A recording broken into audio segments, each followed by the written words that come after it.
Okay, so it looks like everybody's here. Let's get started. Let's do a quick roundup of what's happening. Let's start with uh, what was I going to say? With Connie.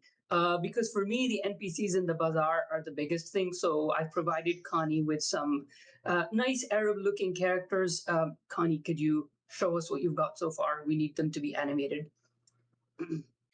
Yeah. Right now, I've just been working with the one traditional Arab man. Okay. So what we want to do is we want to, yeah, he looks pretty good. So what we want to do is we want to, Shahir, I want you to provide Connie with some of the animations, the idle animations and so on that we have. Obviously, Connie is going to use that as a reference to speed up her work, but yeah, from there, she's going to be able to get some animations done quicker for the NPC for the Bazaar region.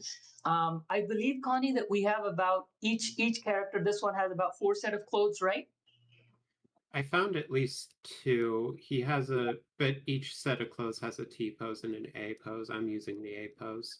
Okay, got it. So there should be 4. I'll try to see if I can share the others too. But if we can get a couple of these, then I think that will look good. I liked the other pose better than this one. The one where he's sort of holding his hand in an elbow pose. I also think, yeah, I think this one looks better.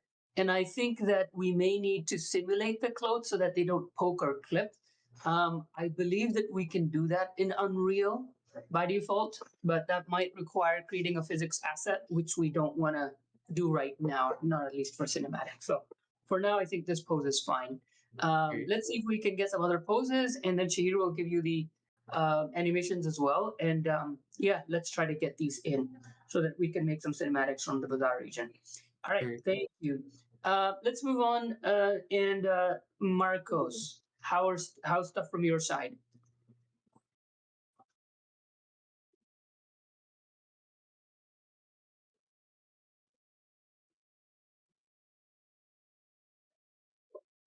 Marcos, are you there?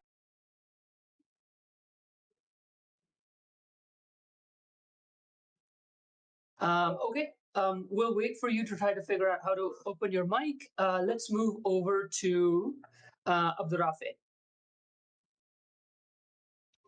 Yeah, so I just did my first push into the prototype and it has compiler errors, so I'm just trying to solve them for right now.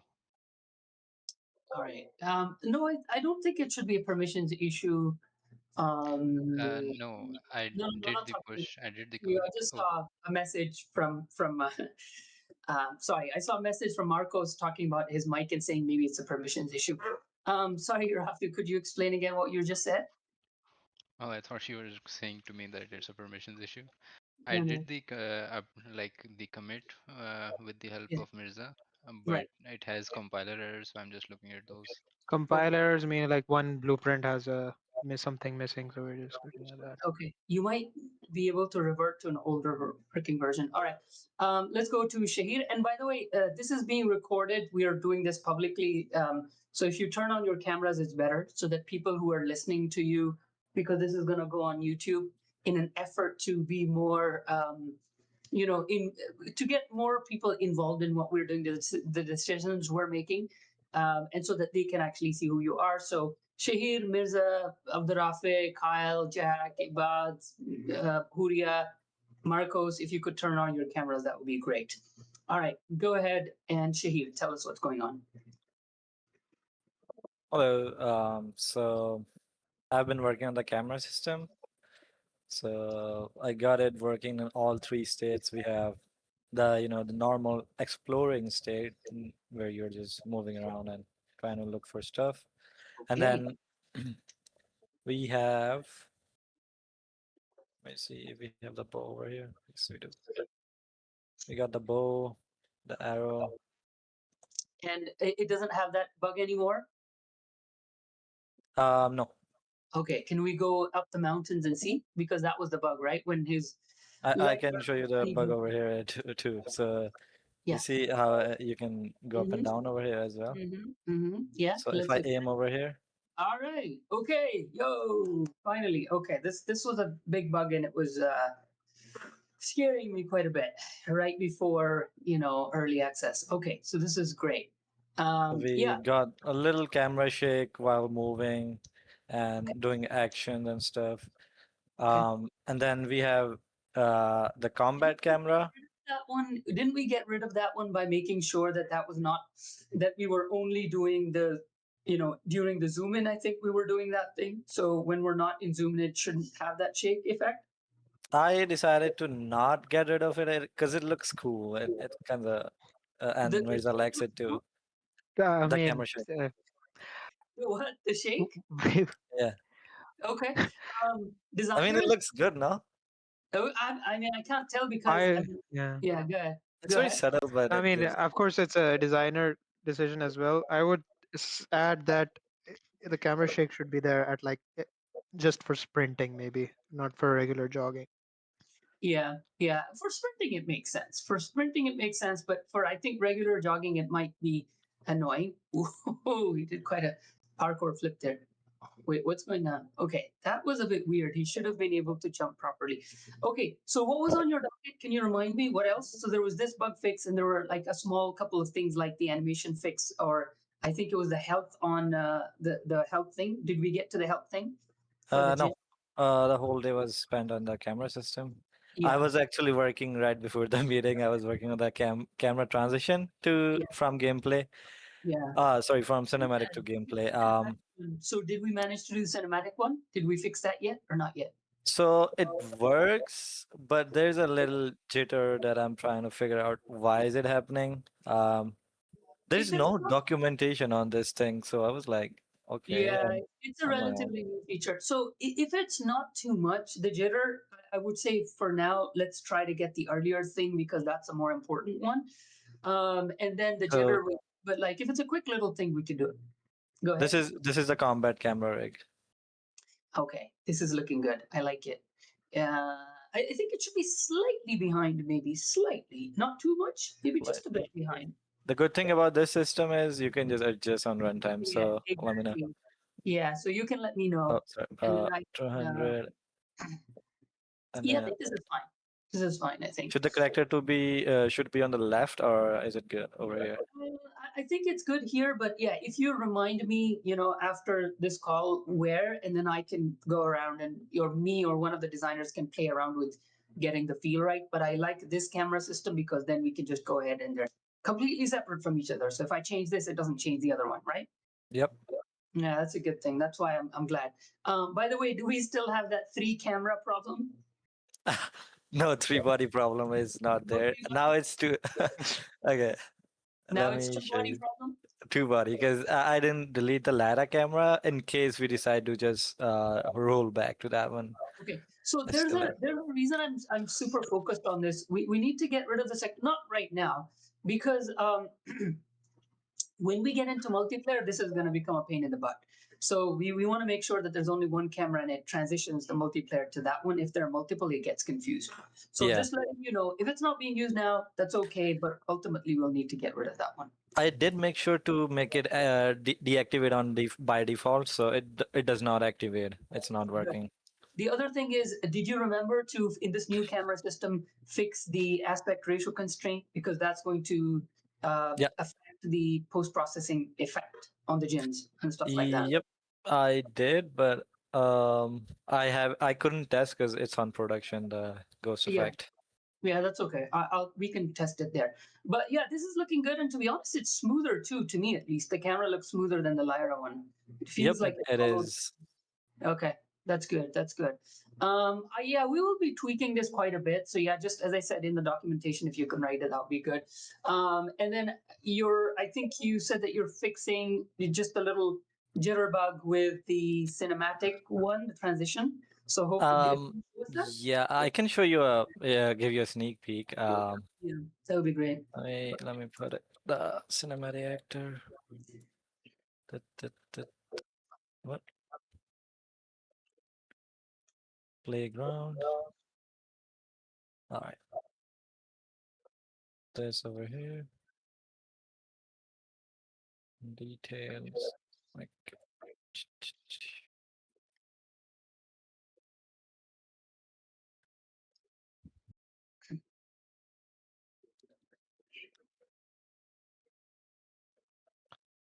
So the problem right now is Lara needs to spawn the pawn on runtime. Yeah. Are we? Yeah, I think we are using player spawn in the The main experience. world too, right? It's in the It's experience, basically. Did we place CBP in there in the main no, world? no, it's the Lyra player. What was it? Whatever is It's that one? the Lyra player Yeah, it thing. looks at the player start, and based on that, it will Player spawn it. start. yeah. So there is a conflict with the gameplay camera system transition thingy and this Lyra system. So sorry, the gameplay camera transition needs the character to be there for blending.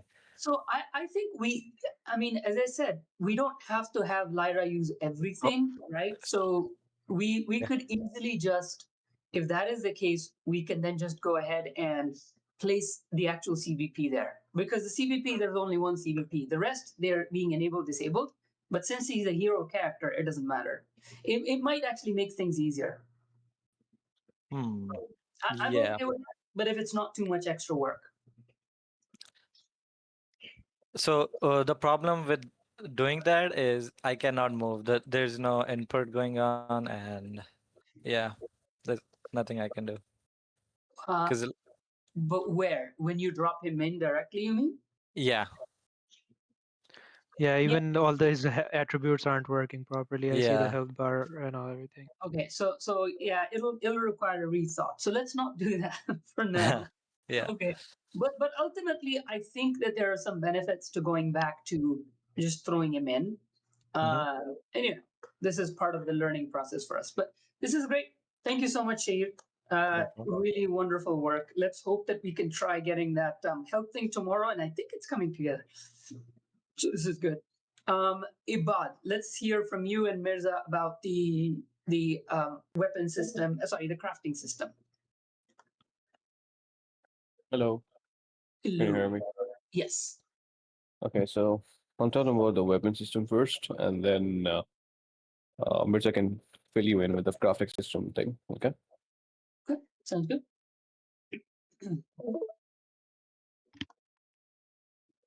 Okay, so as you can see over here, I have the mutable weapon thing, and for now it's just a placeholder thing which I have created so that I could test things out. So now I can equip it, and I can do the proper combos, and the trace is active as you can see. Nice. Nice. So Nice. This is looking great. And this is all using the crafted. So you could go ahead and craft the new stick, and he should be able to use that one as well. yeah, that is correct. All right. And if you can look at this guy, and Mhm. if I hit him, I can apply damage as well. Okay. Yeah. Obviously, there's no hit reaction on the goat right now, right? Yeah, but I have Um, implemented the hit reaction, so if there's a guy who implements that interface, they will be doing the hit reaction animations. okay. So right now, the hit reaction is there, but it's just not enabled right now, or it's not there at all. No, it's the code doesn't have hit reaction animations. The bandit has animations. So So when we hit the goat in the game, yeah, oh, because we never hit a melee, so we never really yeah, noticed it. I see, I see, I see.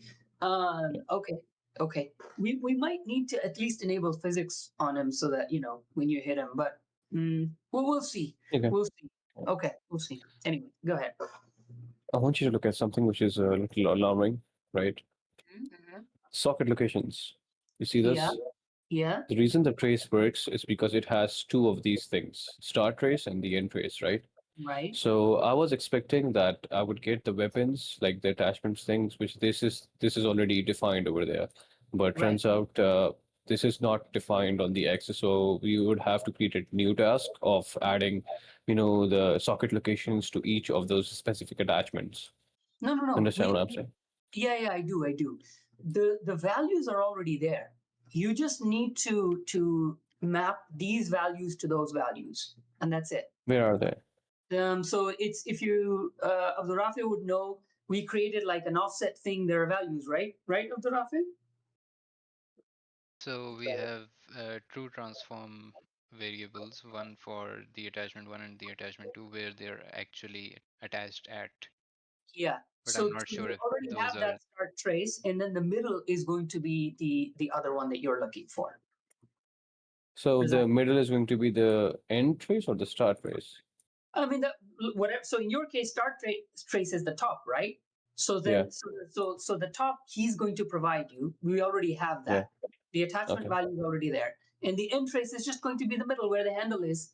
And I believe the handle is where our reinforcement is, so we already have the position of that as well. Is that correct, Rafi?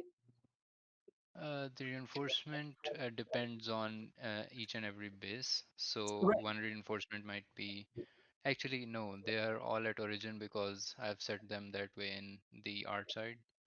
Right. Um, So I the guess if reinforcement is always in the middle. yeah, yeah. Yeah. So that's what I'm saying. So it's always Okay. in the middle. Okay. Give me For 5 stuff minutes like and axe let's and open. all, I think it'll be at Yeah. the bottom, right? Yeah, let's open it up right now and see. Look at this. Where should I go, Rafa? So go to mutable Hmm. and then instances. Actually, I open any one of them. Instances and I open an instance. Okay.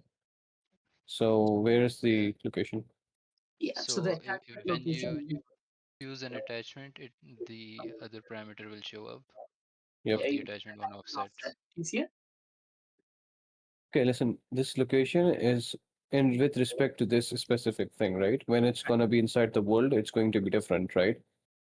Yeah, this It's is always relative. going to be with respect to the origin of the base, which is what you Yeah. want. The base of the world or the base of this No, specific no, thing? the base of whatever you're attaching it to. Okay. So this thing which I'm attaching to, it still needs a socket on it, right? So again, what do you need the socket for? That's what I'm asking for. Like To you start already, like there has to yeah, be a start and end. Okay, I get it. This is like the end location. I get it. That's nice. exactly. Now, And then where the do I middle, start it from? Yeah. so the middle of this thing is always going to be your start. The middle. So is that the origin, Rafe? Is the middle always in the origin, or is it the bottom? So in the case of daggers, the world origin is actually somewhat on the blade. But for the axes and the spears, the middle lies somewhere on the handle. What I'm trying to understand is what is the origin 000 of this character of this weapon? Where is it? So if you put an attachment one offset to 000 above, we can see where the attachment where the offset is. Yeah, just make it 0. There. So So yeah, it's that's your it's starting over there. right there. So 0 will be your starting, and the offset is your or you do it the other way around. So you're calling starting the offset, and then 0 is really your ending. Above. Does that make sense? No, we will have a proper discussion regarding this tomorrow, and I'll get your input on it because I still don't understand how do I get the location of this specific like remove this for now. How do I get location of any of the elements over here? So So yeah. there's not multiple elements. There's only 3 elements, right? So there's the location of the attachments. You get them from the offset, and then there's the location of the middle, which is always going to be 000. Does that make sense? So this is the base. This is the location. Yes, exactly. So the 0. So what, are you trying to get the location in world space? Or I'm Yeah. trying to understand in world space. Oh, okay. So then there's just a world space transform, local to world space transform. You just take this offset and then you use that transform. It'll give you the location in world space. That's all. Does that make sense? Okay. So the 000 of this, you can convert it to world space. That will be the location of the element when it's in his hands. And then the offset is an addition of those values that you saw in the offset plus the world space position of the base. Does that make sense? Okay. So the Yeah. base's Okay. world space position plus the offset is going to be your starting point, and the base's position itself in world space is your ending point. That's all. Okay. That makes sense. And Understood. again, yeah, if we need to talk about this, we could talk about this tomorrow. But like to me, it was easier to look at it in local space, but you could always convert it to world space. That's not a big deal. Sure. All right, so this is good. Anything else you wanted to talk about before we go to the crafting? No, I think this is like the final things which I need to like look into the mutable weapons thing, and then I should be able to move to the loot system. Perfect. All right, Mirza, do you want to talk about the crafting integration of it? So yeah, so for that, yeah, Abdul Rafi may push some of the updates. So I was rewiring. We were rewiring the widgets, but yeah, one of those widgets has some remnant variable which is not there, but it thinks it's there, so it's causing error. So we'll have to figure that one out. And so basically, with that, we can craft that stuff. But beyond the crafting thing, I was working on that equipment manager. So I am still. I mean, I'm now I'm able to get like the information from the weapon that's being crafted, like what kind of weapon it is. So accordingly, I can kind of I've defined slots for it, like whether primary, secondary, short weapon. I even have a throwable, but right now we're not doing throwable with the mutable system. So according to that, I'll be attaching them to wherever they will be in their inactive state and then active state and all of that. So that kind of things I'm basically how I'm transferring the data and the functions to activate and where to activate. So that this is the stuff I'm doing regarding the crafting part. Okay. Other than that, I did update some of the journal and information entries to help out Chris and Jack. But yeah. Thank you. Okay. Mm. Could you look into trying to make a build tonight? Um, Mhm. if there are things which are bugging out, like the crafting Mm. system, disable those particular things. Yeah. But we do want. My yeah. Yeah, go ahead. Go ahead. Yeah, yeah. No, just a quick question. The reason for the build, is it that can we make a build, or is it like any other things you want to test? Because I did make a build earlier to like in the morning today. So because Yeah. because Rihanna is here and she's right, Mm. before we do early access, we want to give it to our testers. We have a Oh, lot of okay. new testers now, so we want to give it to them so that they can at least Mm. start and they will find Mm. bugs that we will not be able to find. Yeah, yeah. So the purpose is not just does it build? It's now and again we need an exe because we're not going to give them our project, right? If we are Yeah. testing it, that's fine. But since we want to give it to them, we want to be able to give them a build so that they can actually Mhm. test. So that's what I was telling Rihanna. Rihanna, Mhm. is that right? Okay. Is that why we want the build? Yes. Okay. I think the other reason was that we want to put it on Steam, but I think we already put something on Steam, so I think that's Yeah, we okay. put the last Yeah. demo, I So think. basically, Thursday, Friday, Saturday, Sunday, we want to give as many updates to our beta Mm. testers as possible so that they can see. Mostly, they because most of the stuff we're doing is behind the scenes, so it's not too different, but still, there are quite a few Mm. things that have been added. So I think it's beneficial for them to see it. Okay, so I can make take the latest update right now. I think I'll do the old crafting itself, and yeah, I can make a build with that.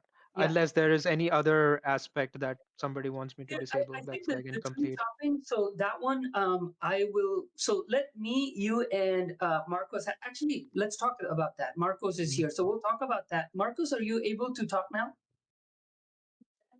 Yes, I can. Okay, so is Kyle here?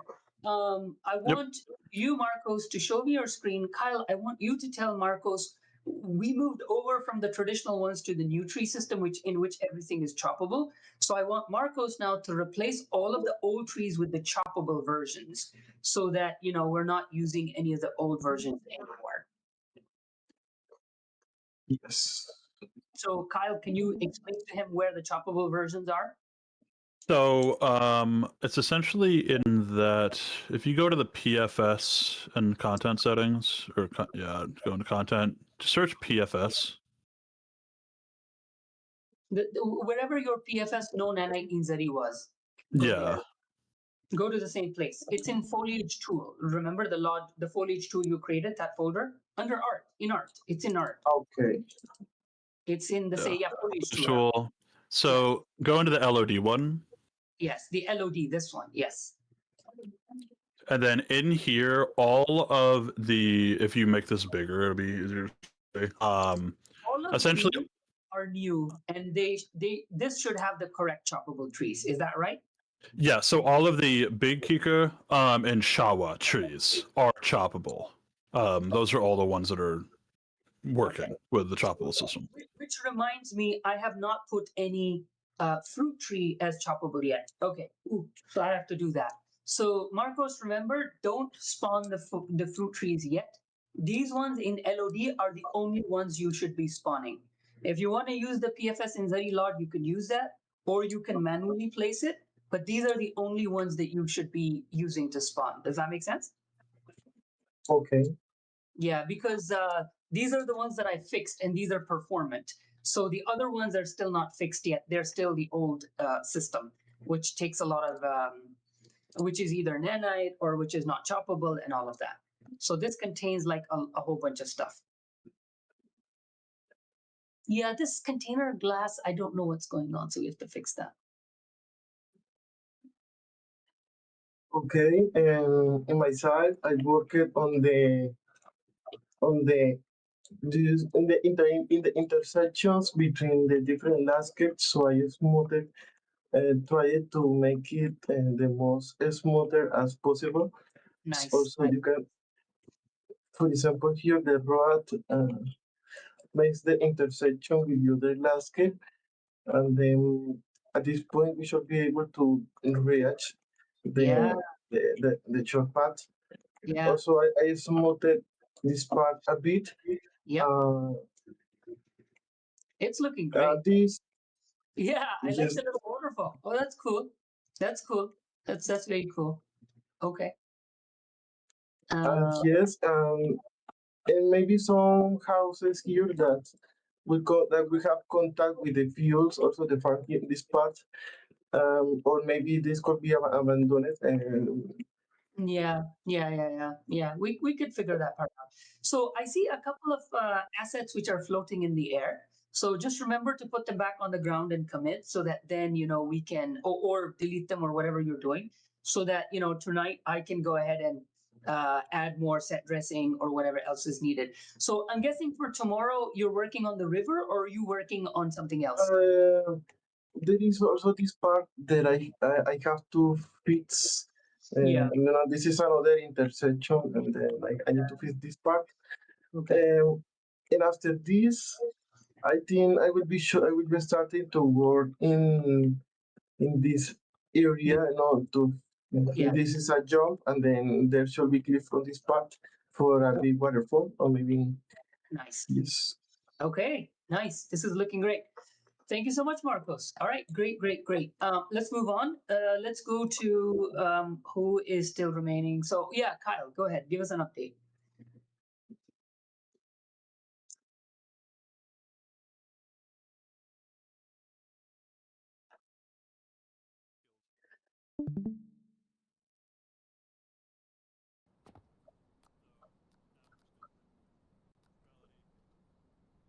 Nice. We can't hear you, by the way, in case you're talking. I am muted. That makes more sense. Okay, so I added spirituality skills. So we have the spirituality, patience, Jesus, stewardship, and knowledge. So these are all skills. They work similarly as the rest of our skills. I have just a bunch of debug keys, but I can increase them. One thing I have been working on today, that was the last thing. It's not entirely finished, but it's somewhat working. So I am spamming it, trying to get XP, but I can't get XP. Reason why is I've locked it. So I cannot get to level 2 without certain requirements. Those requirements are getting my patience and my trust to level 3. So if I get those, now if I increase it, it can go to level 2. So what I need to do is right now, if you don't have enough, it kind of just stops you from getting XP entirely. What I kind of want to do is get it to where you would need like 1 more XP to push you over. So as you saw, like the bar, there was still like a bunch of space missing. So that's one thing I want to do. So it's not entirely done, but it's pretty much done. So essentially what we can do is I updated my data table. And per skill in here, there is a level requirements row, and you can do, so this is the level. So at level 2, I need, and then asks you for the gameplay tag. So I need patience and I need trust to be at level 3 both. And you can do this per any of the level for any of the skills.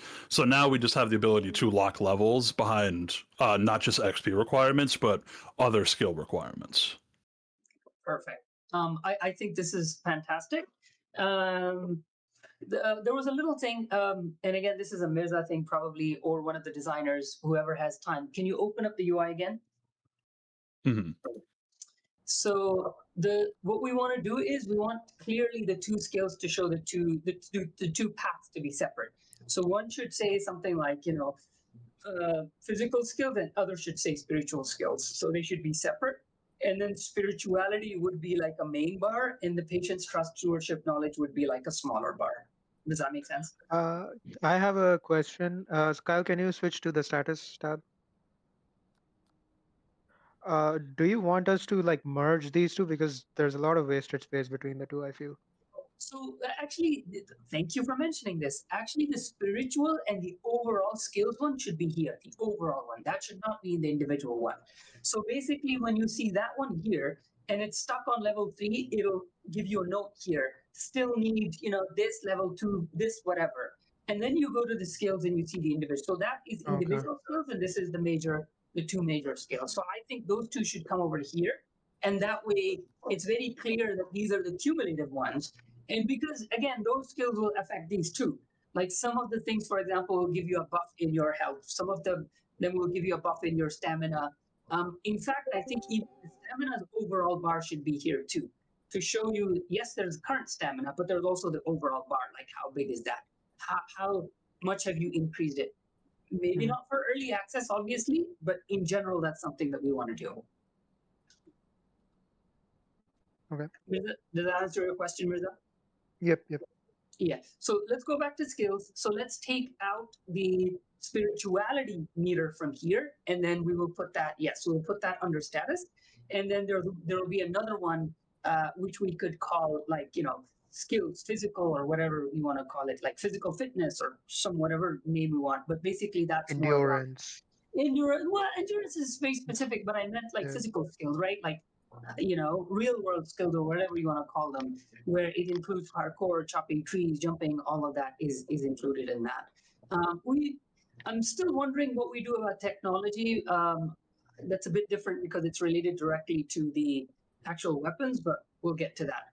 But great work. So what is next on your docket, Kyle? So once I kind of just want to fix up that last bug. Not really, but I want to finish up that. But essentially, besides finishing up that, I need to.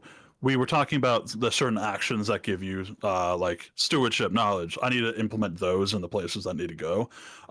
So most likely, I want to have a meeting with you and the designers to make sure that like we, for early access, what we want to like, what actions we want to give certain experience.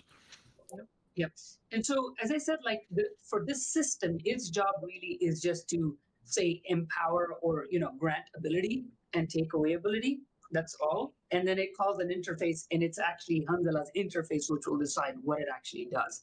So, as I said, initially the most basic thing that I will go ahead and implement in Hanzala, or maybe one of the designers, is really to make visible or invisible the jinn, right? So we'll have a spawner which is just some NPC jinns walking around. And the very first thing is insight. So you're able to see the jinn, right? So that's the very first one. That's the first ability we want. There's not much more than that. So that's really the ability. Other than that, of course, from our tech side, there's the sonic repulsor, but that's also just a knockback animation. But from the spiritual side, that's really it for the moment. Yeah. And then also like what actions give you certain XP is one of the other things. So we talked about this, but let's talk about it tomorrow as well. Yeah. All right. Perfect. Yep. All right. Thank you. Let's go over to Huria. Okay, easier.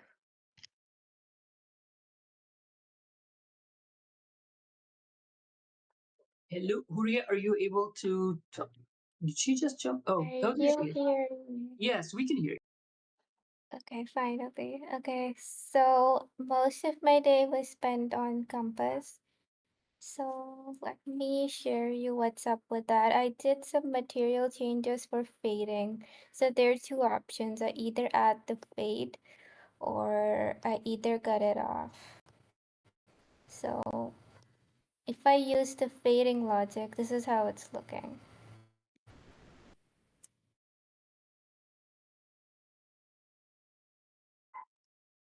Can you see my screen? It's loading.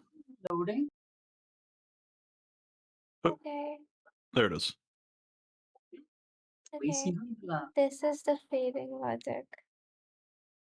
I like this. I think this works pretty well to me. What was the other one? A pure cutoff? Okay, oh, hold on. Can you Yeah, actually pure go ahead cutoff. and mark something first Okay. so that we can see that if it's behind you, then what does it look like?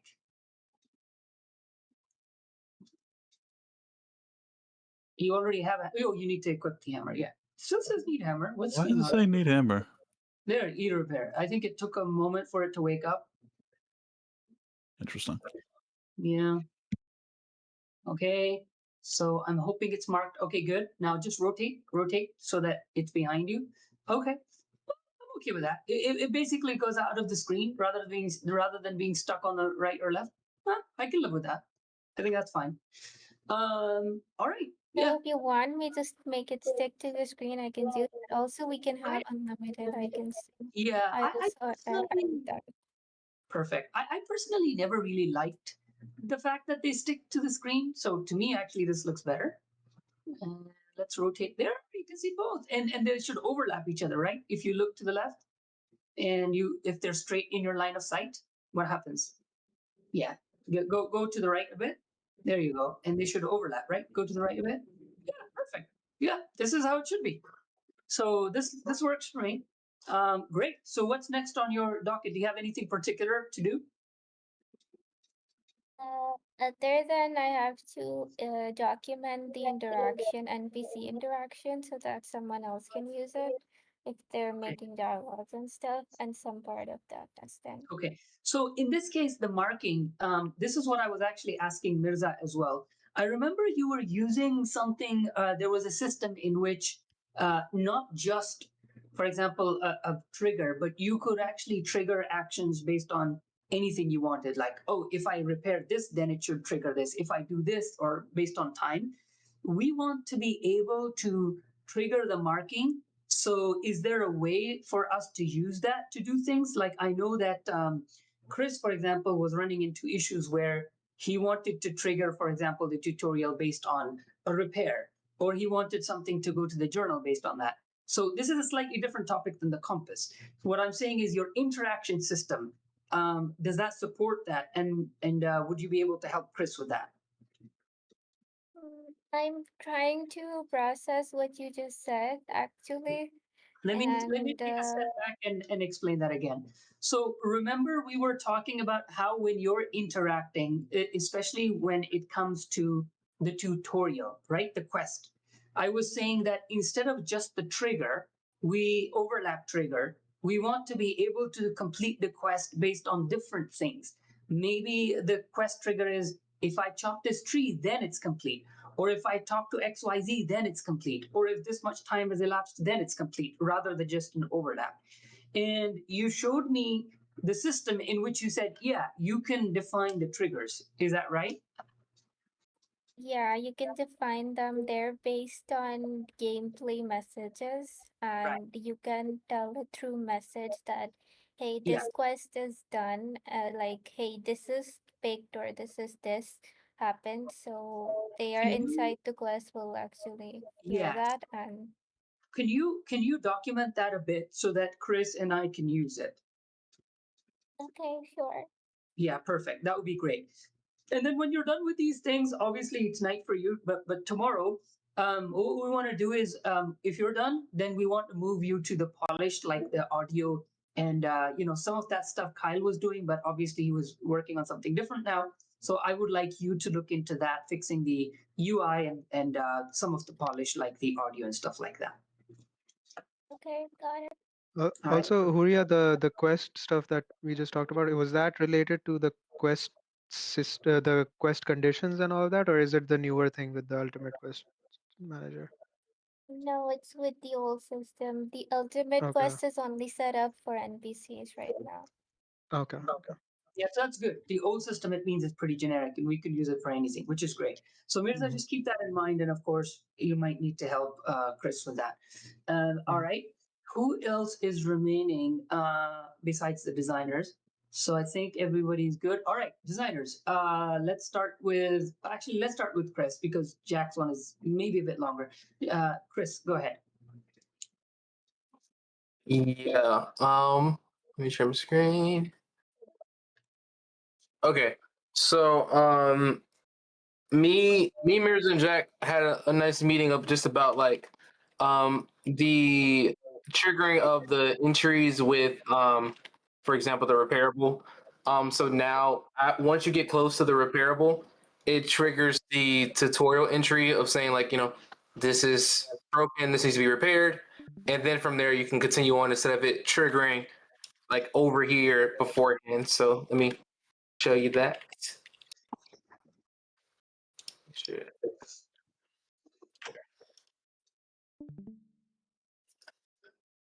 And also now too, all the tutorial entries, they get put in the tutorial section. So now it shows all the different things they go through as they're coming down, and it gets pretty much ported there.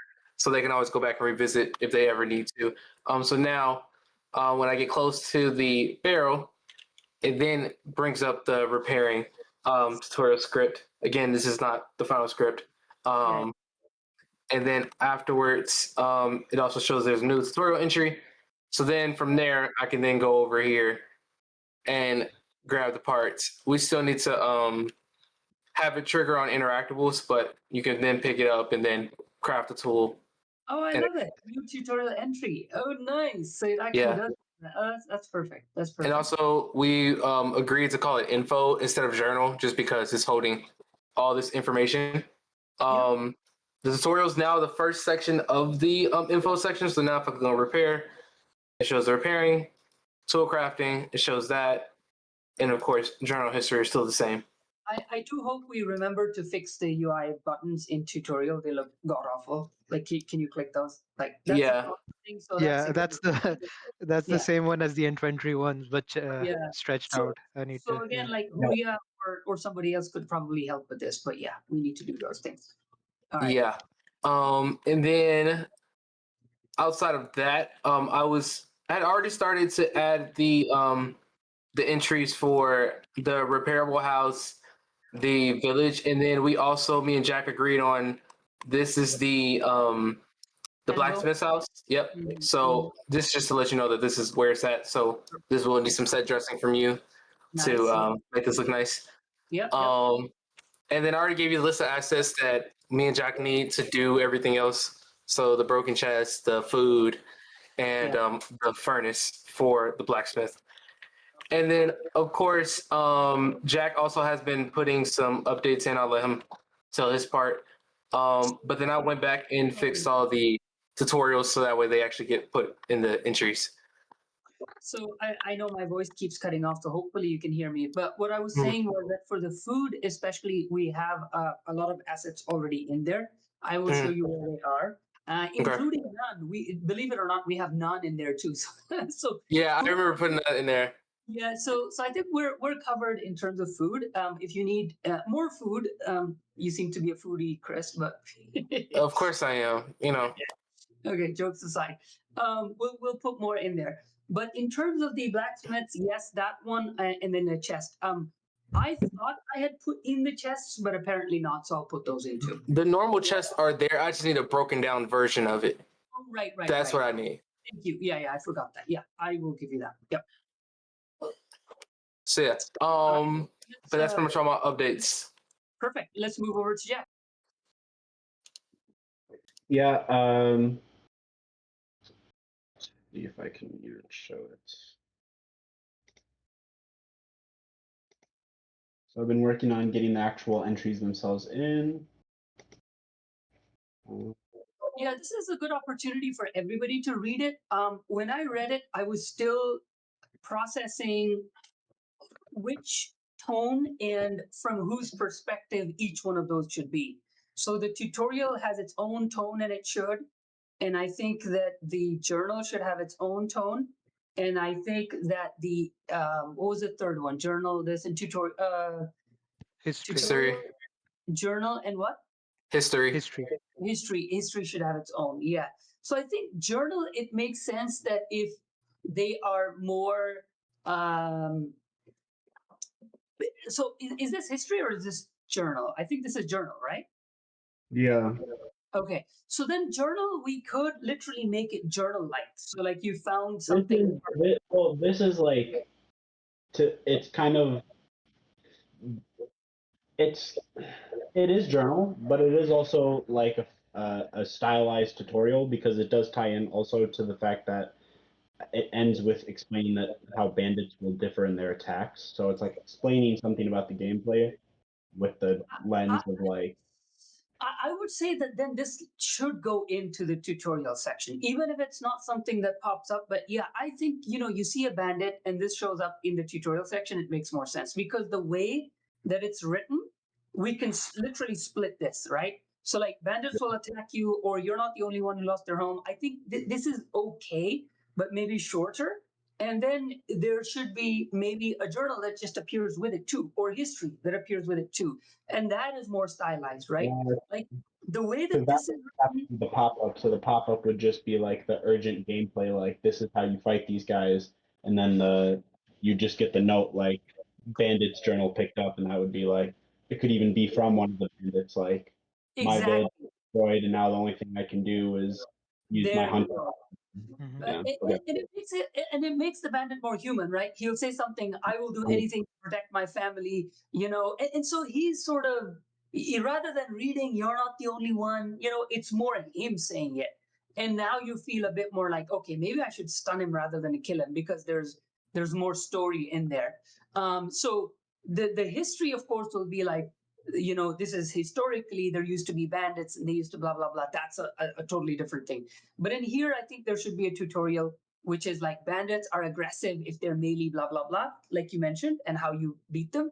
The other one is maybe a journal gets added at the same time, which is more like, I've been living in this godforsaken place for the last 2 weeks trying to find whatever goes through, and there's a crab there that won't let me leave this area, or you know what I mean? So it's like that whole backdrop needs to needs to come alive for these bandits that are in the middle of nowhere as you're coming from that crab area and into the Inzari region. I When I would was say. putting Mhm. sorry, go ahead, Chris. No, go ahead, Mirza. Go ahead.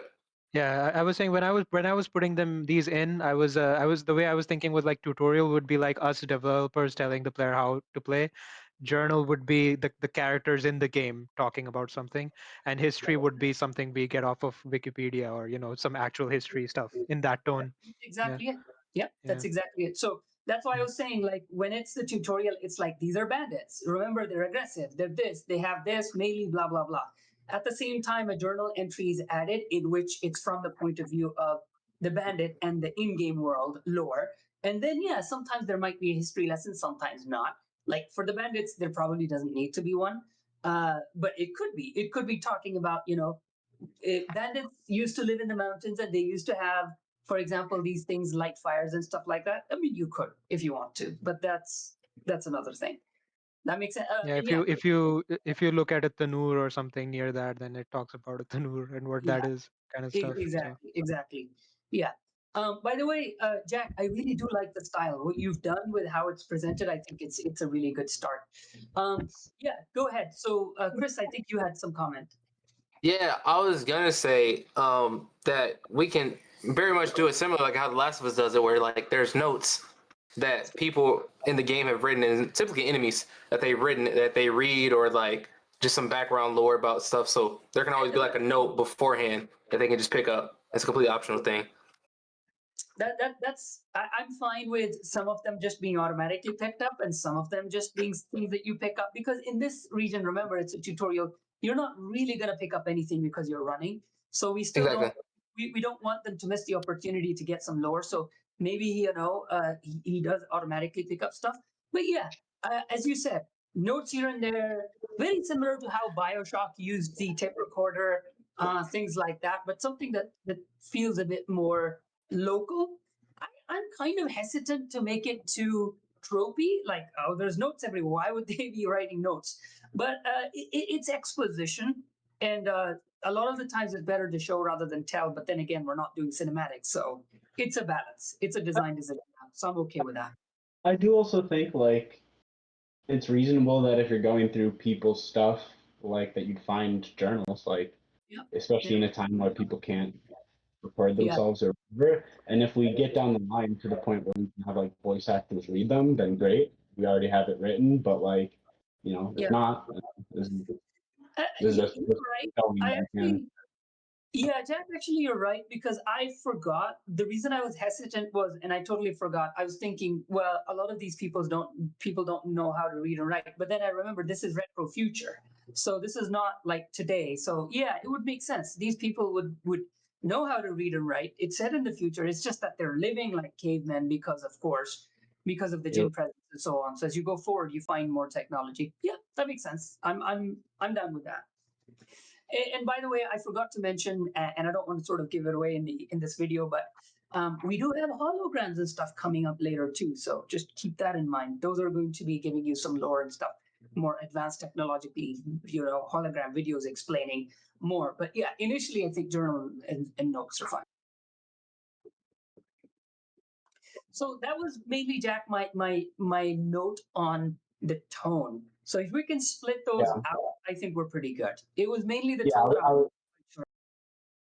Yeah, 100%. As soon as you started saying it, I felt like I immediately was like, yeah, I see exactly how I can split a lot of my stuff where I was trying to combine it, but I think like doing so makes it like it leaves more on the table, and then it also means that like the actual tutorials are more cumbersome than they have to be. And then they have to be, yeah, I agree. And as I said, I'll say it again, like in the beginning, you may not necessarily need to pick up a journal. It'll auto pick for some of the initial ones. But then as you go forward and you learn the mechanic of picking up things and it getting added, I think that's where, as you said, it's more like if you want to go and pick up journals, do it. If you don't, you don't. Because we don't want to overburden people with just constantly things being added to their journal. But if they're like, oh, for me, I enjoy that. I enjoy the lore. I enjoy going ruffling through things and picking up and trying to understand more. And it's always interesting how, and I think Rihanna sort of mentioned maybe this yesterday, like, what is the golden path versus what if somebody just does things out of order and it still all has to make sense? So it's a very interesting challenge, but I think, it can be solved and it adds depth to the game. All right. Okay. I think that's it. Thank you so much, everyone. The only person I think that I'm waiting on for something from now is really just Connie. So I will just need those NPCs. So Connie, whenever you're ready to show me something, I can hop on a call and we can look at that, and then you can jump off, and then I can take those, and then I can try to get them into the Bazaar region and make some videos for some cinematics. Rihanna, do you want to give everybody just a quick overview on what we're planning to do in terms of the posts and the automated thing that you did? Just give us a quick update.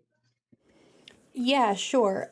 So what we're trying to do is make posting to social media easier. That's kind of the big thing. So we're working on getting everything set up so that we can time everything to go live, ideally on the times that are best per platform. We're still trying to look at the data to see where we do best at what time.